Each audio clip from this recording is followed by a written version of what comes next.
जय हिंद दोस्तों। हम लोग क्रांत पब्लिकेशन का वस्तुनिष्ठ सामान्य ज्ञान जो सभी प्रतियोगिता परीक्षा के लिए इम्पोर्टेंट है उसका एमसीक्यू देख रहे थे। राजनीतिक शास्त्र पॉलिटी है, उसका टॉपिक का नाम है शासन प्रणाली। क्या है? शासन करने वाले, जो शासन करते हैं हम लोग उसके बारे में है। चलिए हम लोग क्वेश्चन देखते हैं। क्वेश्चन थोड़ा गड़बड़ हो गया है। कल्याणकारी राज्य वेलफेयर स्टेट का उद्देश्य क्या है? तो ऑप्शन ए होगा अधिकतम संख्या का अधिकतम कल्याण सुनिश्चित करना।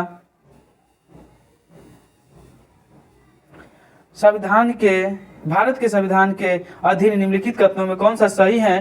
तो इसमें सही पूछा जा रहा है, तो 1, 2, 3 सही है। Option number D. कौन? 1, 2, 3 तीनों को पढ़ लेते हैं। संविधान सर्वोच्च है। संघ तथा राज्यों के बीच शक्ति को स्पष्ट विभाजन है। संविधान के संशोधन के लिए विहित प्रक्रिया का अनुसरण करना होता है। भारत में राजनीतिक सत्ता का प्रमुख स्रोत कौन है?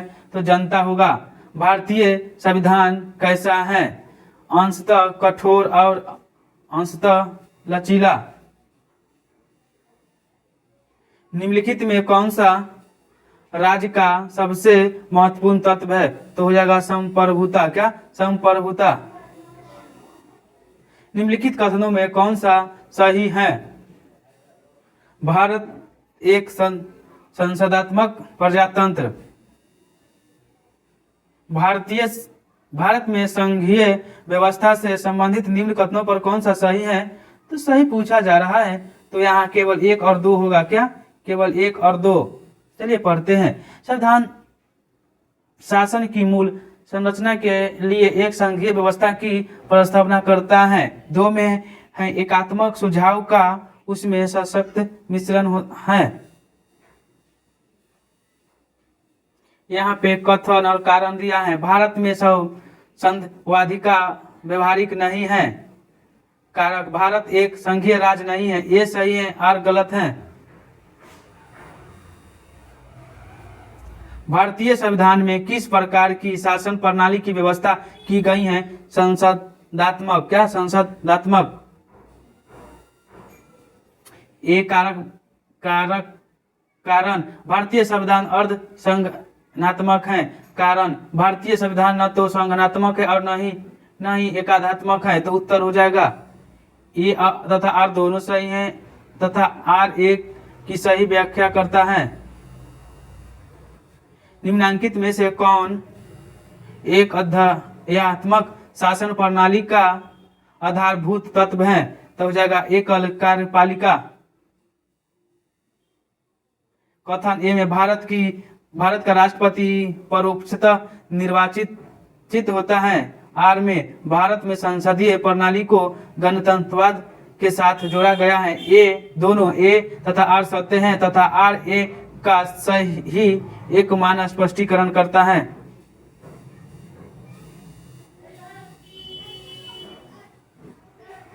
निम्नलिखित में कौन सी भारतीय संविधान की विशेषता नहीं है? तो हो जाएगा अध्यक्षात्मक सरकार। निम्नलिखित में से किससे विनिर्धारित होता है कि भारत का संविधान संघीय है? तो हो जाएगा केंद्र और राज्यों के बीच शक्ति का वितरण। निम्नलिखित कथनों पर विचार कीजिए। 1, 2, 3 चारों सही हैं। भारत एक लोकतांत्रिक राज्य व्यवस्था है। भारत एक संप्रभु सत्ता संपन्न राज्य है। भारत में लोकतांत्रिक समाज है। भारत एक कल्याणकारी राज्य है। भारत में संसदीय प्रणाली की सरकार है। क्यों? तो मंत्री परिषद लोकसभा के प्रति उत्तरदायी है। भारत का संविधान मान्यता प्रदान करता है तो धार्मिक एवं भाषाई अल्पसंख्यकों को। भारत की संसदीय शासन प्रणाली एवं ब्रिटेन की संसदीय शासन प्रणाली के अंदर का बिंदु निम्न में से कौन है? तो न्यायिक समीक्षा। क्या? न्यायिक समीक्षा। कथन ए, राजनीतिक दल लोकतंत्र के जीवन रखते हैं। आर में, लोग खराब शासन के लिए सामान्य राजनीतिक दलों को कोसते हैं। ए और आर दोनों सही हैं तथा आर सही स्पष्टीकरण ए का है। भारत के संदर्भ में संसदीय शासन प्रणाली में निम्नलिखित में से कौन सा सिद्धांत संस्थागत रूप से निहित है? तो 1 और 2 हो जाएगा। क्या? 1 और 2। एक में क्या है? मंत्रिमंडल के सदस्य संसद के सदस्य होते हैं। 2 में, जब तक मंत्रियों को संसद का विश्वास प्राप्त होता है जब तक ही वे अपने पद पर बने रहते हैं। भारतीय राजनीतिक व्यवस्था में इनमें से कौन सर्वोच्च है? तो हो जाएगा संविधान। क्या? संविधान हो जाएगा। 22 नंबर क्वेश्चन है, भारत में प्रजातंत्र किस तथ्य पर आधारित है कि जनता को सरकारों को चुनने तथा बदलने का अधिकार प्राप्त है? कथन और कारक। भारत के संविधान में एक संघीय प्रणाली का प्रावधान है। दोनों ए और आर सही हैं। आर ए का सही स्पष्टीकरण नहीं है। उसने एक बहुत शक्तिशाली केंद्र की रचना की। 24 नंबर क्वेश्चन है, संसदात्मक शासन व्यवस्था विधायिका का कार्यपालिका पर नियंत्रण होता है। निम्न में कौन एक भारत के संविधान का संघीय लक्षण नहीं है? तो हो जाएगा 1, हरी नागरिकता।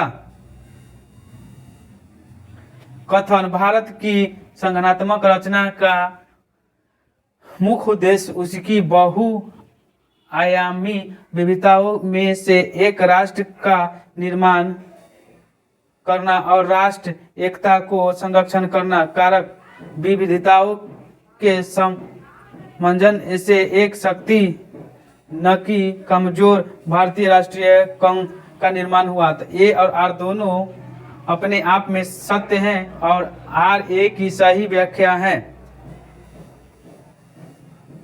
राष्ट्रपति पद्धति में समस्या कार्यपालिका की शक्तियां निहित होती है। तो राष्ट्रपति के द्वारा। 28 नंबर क्वेश्चन है, इनमें से कौन सा भारतीय संघीय व्यवस्था में एकात्मक तत्व है?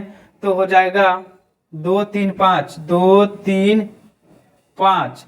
राज्यपालों की नियुक्ति, राज्यसभा में असमान प्रतिनिधित्व, अखिल भारतीय सेवाएं। अध्यात्मक शासन का उदय सर्वप्रथम किस देश में हुआ?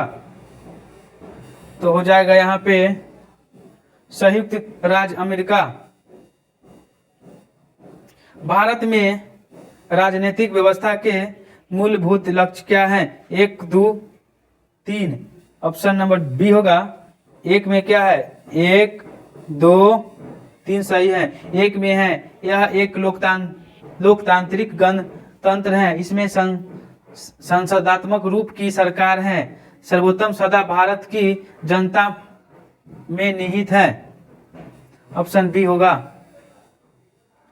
किसने कहा था भारत अर्ध संगठनात्मक राज्य है? तो केसी व्हिलियर। निम्नांकित में से किस एक का कथन है कि संविधान को संगठनात्मक के तंग ढांचे में नहीं ढाला गया है? तो बी आर अम्बेडकर। कारक 1 में भारतीय संविधान और संगठनात्मक है। आर में भारतीय संविधान न तो संगठनात्मक और न ही एकात्मक। सही उत्तर का आंसर हो जाएगा 1 नंबर। ए तथा आर दोनों सही है तथा आर ए की सही व्याख्या करता है।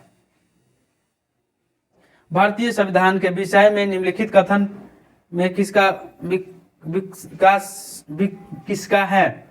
क्वेश्चन है, भारतीय संविधान अधिक कठोर तथा अधिक लचीले के मध एक अच्छा संतुलन स्थापित करता है? तो केसी व्हिलकर। भारतीय संघवाद को सहकारी संघवाद किसने कहा? जी ऑस्टिन। गणतंत्रीय अवधारणा से संबंधित निम्नलिखित में से कौन एक सही नहीं है? तो सर्वोच्च शक्ति एक राजा के समान एक ही व्यक्ति में निहित हो। भारतीय राजनीतिक पद्धति के बारे में निम्न में से कौन सही नहीं है? तो राष्ट्रपति पद्धति की सरकार। यहाँ पे क्वेश्चन समाप्त हुआ। जय हिंद, जय भारत।